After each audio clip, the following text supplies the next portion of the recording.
Greetings, Mindcrafters, and welcome to episode number something, The Amazing Adult ADHD Mind.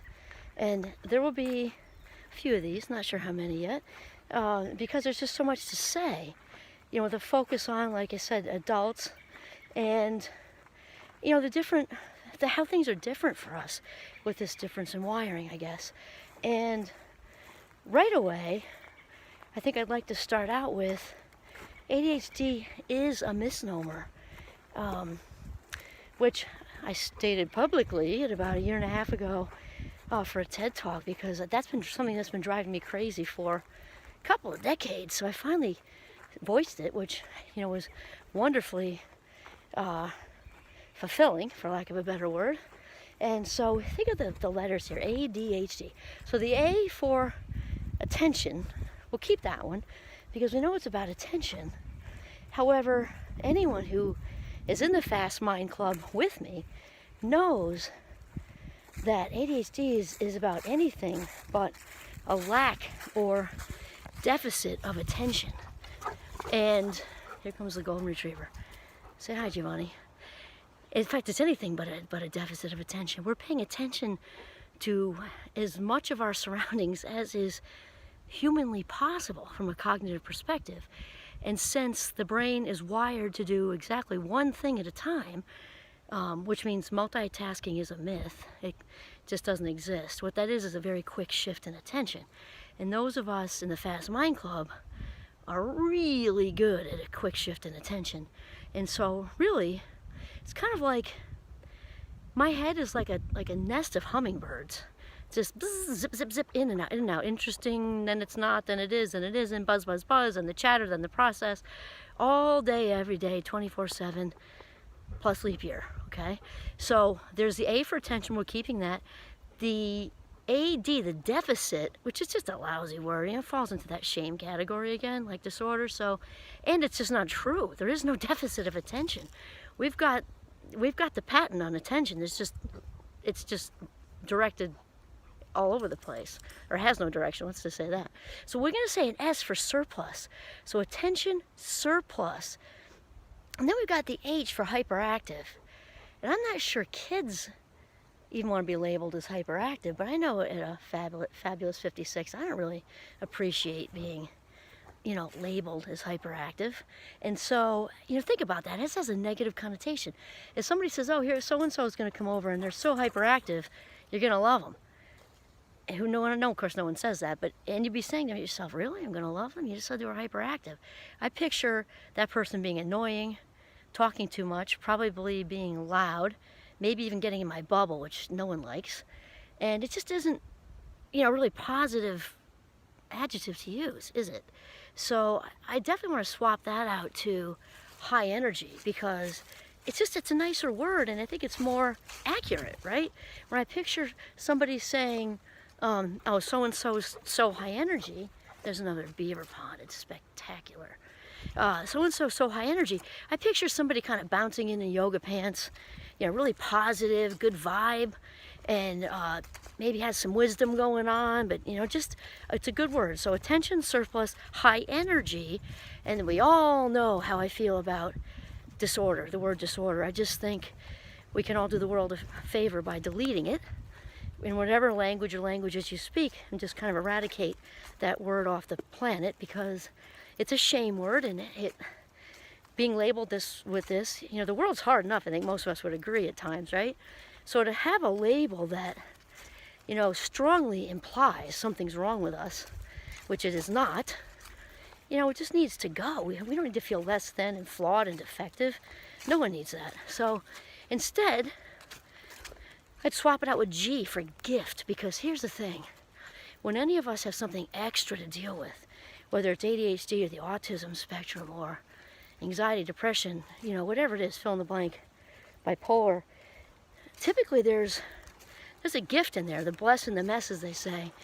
And we tend to kind of shine in a way that's different from neurotypicals. And I personally believe everybody's got something to bring to the table anyway. But we tend to be, for the ADHD crew, the Fast Mind Club, we are incredibly we have a very natural gift for creativity and innovation, just very, very natural.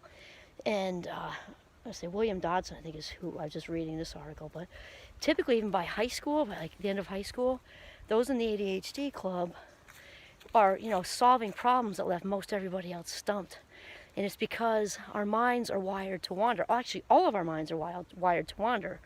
However, those of us in the Fast Mind Club, ours are really wired to wander. So when that other, neurotypical adult is sitting in that incredibly boring,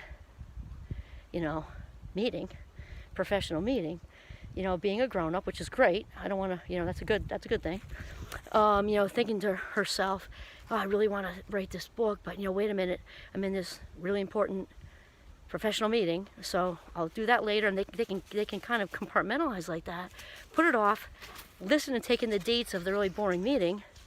Meanwhile, their colleague right next to her, there's no breaks on that, right? So meanwhile, the book is like circling, they're nodding and smiling at whoever's presenting, and then they walk out of that meeting and they got nothing as far as what happened in the meeting, but they got the first 3 chapters of the book written.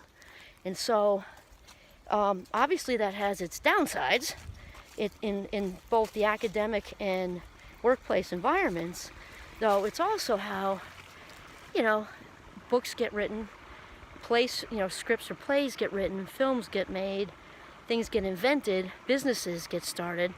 JetBlue guy there, the CEO's in my club, and Leonardo da Vinci's another one, Whoopi Goldberg is another one. My favorite, I've got 2, Oprah's my very close friend. Robin Williams is an all-time favorite, and he's kind of the poster face for ADHD, or ASHG, right? And so we're going to talk about this in a series, and it's just so the adults in the Fast Mind Club listening, that get ready for some validation, because those of us who've been around the block a few times, like once you come into this wisdom with this and what it's like to be attentionally different, it's wonderful and it's amazing, and it's also it's just such a great feeling to be at a stage of life where you can kind of put the pieces together, because the pieces were not together most of my life. You're not really understanding, why my curiosity led me into a mischievous place, younger, just needing to know how things work, so I take it all apart or whatever. Just not understanding why I was different, not understanding why it didn't always gel with neurotypical rules in the world. And that's something that William Dodson talks about too. He writes for ADD too, and he just came into my mind at this moment, big surprise. And here's what it is, grown-ups out there in the Fast Mind Club, is we are born into this world with like the neurotypical's operating manual to operate their world by their rules, and it doesn't work for us. It does not work for us. We need our own manual, which at 56 I have since written, actually a while ago. Not literally written, but I know what my rules are. I know, because we are operating on an entirely different nervous system. We operate on an interest-based nervous system, which is very, very, very different from the neurotypicals, and they can navigate their world with their nervous system, and we need to navigate this world by our own manual, understanding that we were born with this interest-based nervous system, and that we're not, there's no deficit, we're not at a cognitive deficit. We think differently, and we have insanely high scores on usually typically tests that involve divergent thinking, which of course is the creativity and the innovation piece, which also stretches out to problem solving, like I said, and all of that. And so we're going to talk about stereotypes. We're going to talk about what to do. We're going to talk about just the whole process, and really kind of coming into this as a grown-up, and never mind. The shame stuff that has happened along the way, because I know for sure I've definitely had my share of that along the way too. And we're going to just, the plan is to have it all come together, because it's not just that stereotypical Dennis the Menace with his slingshot in his back pocket who is in the Fast Mind Club. That's just, that's one face of ADHD, just one, because women have it, girls have it, anybody in between boys and girls and men and women has it. And all different ages have. In fact, quickly before I'm going to keep this brief. I was at a conference not that long ago in Burlington on ADHD, and Stephanie, what is her last name? It'll come to me. She was great, and she's written a bunch of books. She's really good. And there was a woman behind me who was 72 years old when she was diagnosed. And listening to her, I was kind of trying to maintain composure in this professional environment, because I wanted to just crack down the middle and just cry for her, for me, for anyone else who's doesn't fit the Dennis the Menace mold and came into it putting the pieces together a little later on. She said, I never ever got it. I didn't know why I was being yelled at, didn't know why I was having all these consequences, didn't know why it was so hard for me to stay with a job, I didn't know why it was so hard for me in school, I didn't know why it was so hard for me with relationships, and didn't know why, this is my word, I was volcanoing, which is what I call it with my youngest, who's also in my club. And imagine going all the way to 72 and just thinking you're some kind of damaged goods. My heart was breaking for her. And so anyway, we're going to talk about all this stuff, especially the emotional component of ADHD, which was pretty much left out until relatively recently. So a lot of parents walking around out there feeling like they're not doing that right either. You know, not having maybe having the patience to sit with a teenager who needs you to the whole time. And emotionally we get stuck in all this. So all of that is coming. This is kind of like it's like an appetizer. It's like a really good appetizer, which is like, appetizers are meant to, I'm a big fan of appetizers, are meant to get your appetite going, right? So this first amazing adult ADHD vlog is meant to get you excited and get your appetite rolling. Okay, this is Kimberly Quinn signing off from Northern Vermont. Have a mindful day.